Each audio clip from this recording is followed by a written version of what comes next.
अति आदरयोग्य प्रभुमा एउटा लामो अन्तरालपछि उनै आत्मिक कविता प्रेमी ख्रिस्टियनहरूमा सप्रेम जयमसीकी।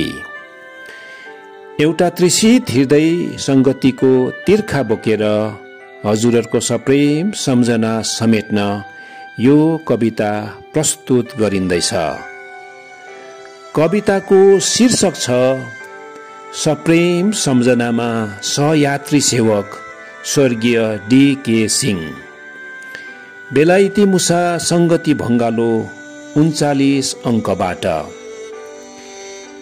एकजुनी मानव जीवन संसारमा आउने र जाने क्रम जस्तो यथार्थविहीन फुस्स बाँची जाने जीवन कहिले त भ्रम जस्तो।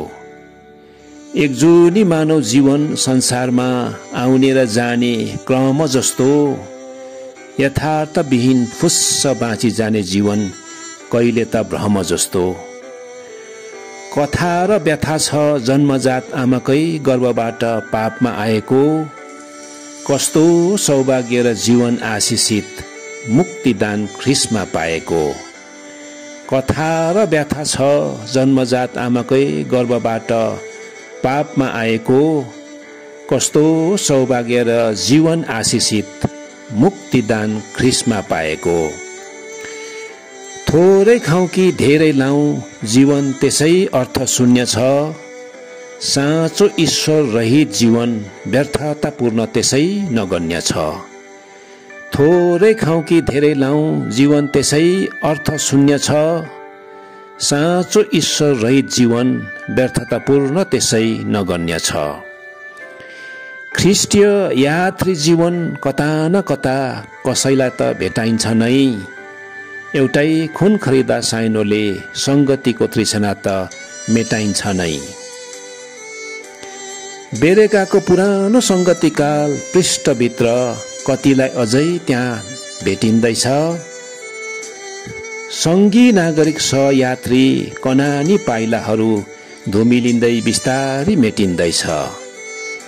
बेरेकाको पुरानो संगतिकाल पृष्ठभित्र कतिलाई अझै त्यहाँ भेटिँदैछ।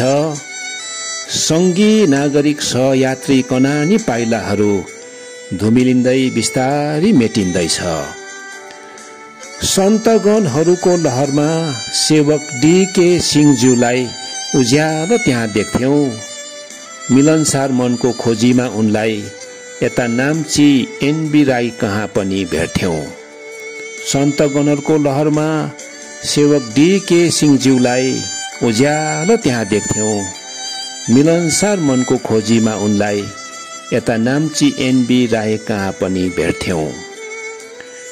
विशाल संगतिको भिडमा पनि उनी भङ्गालिएर कहिले एक्लासै टाढिन्थे।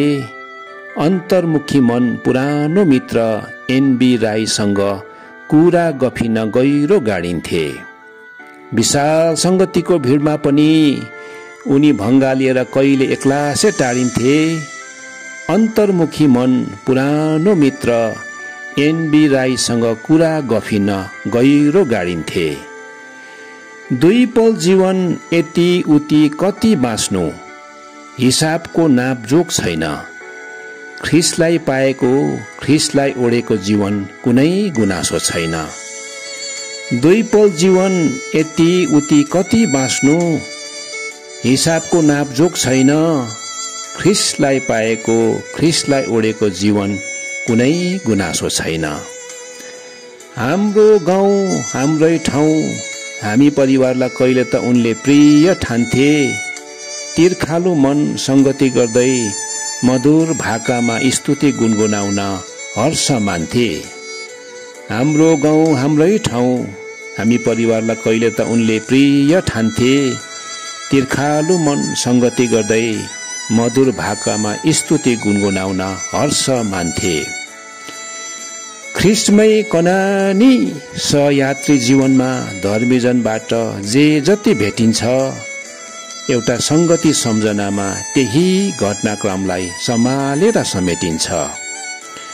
ख्रिस्टमै कनानी सहयात्री जीवनमा धर्मीजनबाट जे जति भेटिन्छ, एउटा संगति सम्झनामा त्यही घटनाक्रमलाई सम्हालेर समेटिन्छ।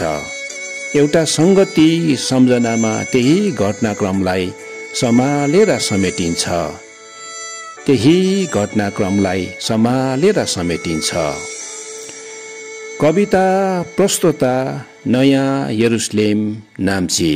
सबैजनालाई हाम्रो युट्युब च्यानल कफरनहुम क्वेत एल सदाईलाई तपाईहरु सबैजनाले माया गरिदिनुहोस्, प्रार्थना गरिदिनुहोस् अनि सब्स्क्राइब गरिदिनुहोस्। धन्यवाद।